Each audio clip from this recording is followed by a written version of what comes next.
This is my second video about the Chevy Bolt, our new Chevy Bolt, and our outgoing Nissan Leaf. There was another viewer that put in the comments they wanted to see the back seat and the back cargo area, so I thought I'd show you that and show you some of the differences. On the Bolt, I noticed it's a little more shallow in the back end here. As you can see from the yardstick, it's about 26 inches or so if you just lay it like this. And then in the Leaf, it's about 32. So it's definitely deeper, and you could see it from the side here.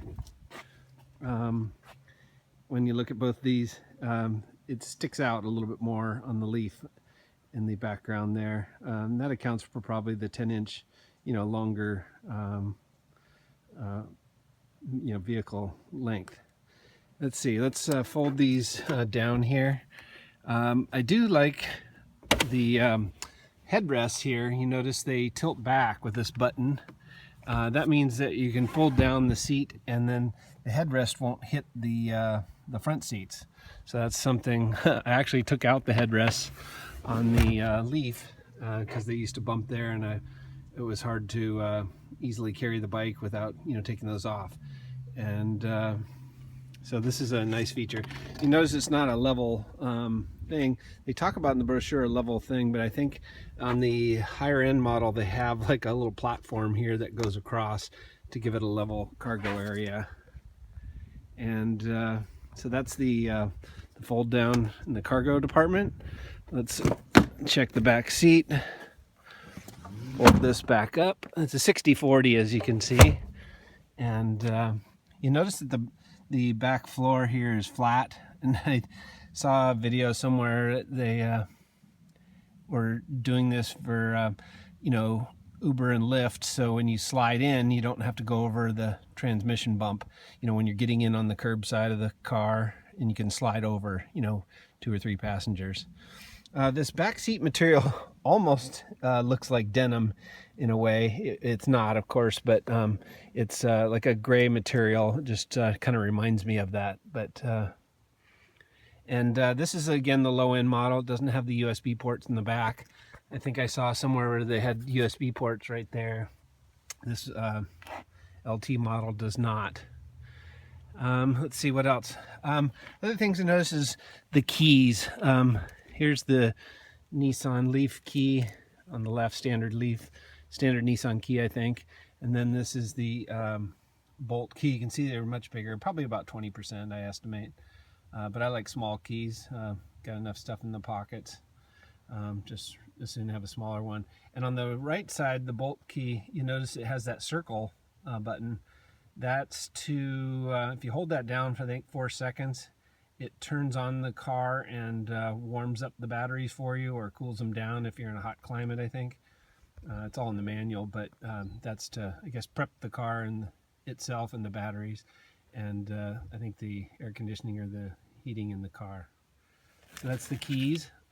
Let's see, another thing I wanted to point out was when you're charging it on the Bolt, there's a single light right there that blinks. If it blinks 4 times, it's charged. If it blinks 1 time, it's hardly charged at all.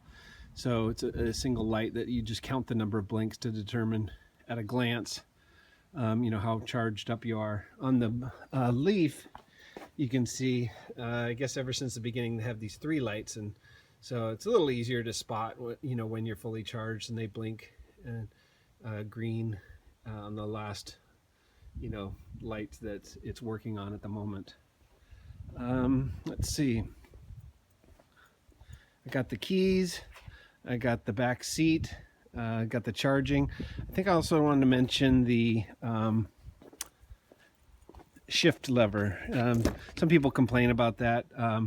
It does take a little. You have to press this side button to shift it. It's, I think, for protection, so you don't accidentally bump it and shift it that way. Another interesting thing is I read in the manual is that if you have the parking brake on, this electronic parking brake here, if you just put it in reverse and back up or go forward, it'll automatically take that off. So you know, that must mean it's not bad for it, I guess. I still do by habit, but let's see what else.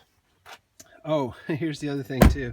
There's inside the electric key, there's, you know, pops out here. Let's see if I can, I won't do it, but it pops out here on the top into a metal key. And I asked the dealer, I said, how do you get in the car that way? And he says, well, underneath here, there's a little opening right here, and you stick the key in there and you pry it, and this plastic cover comes off entirely. Underneath that is the metal keyhole where you can open the door. Again, that's, I think if the car itself doesn't have enough power to open, or something's malfunctioning, or your key battery goes dead, you can still get it in and out of the car. Can't drive it and start it, I don't think, with the metal key, but at least you can get in and out of the car. Let's see, that's about it. Just show the back ends here. That's it. Thanks for watching.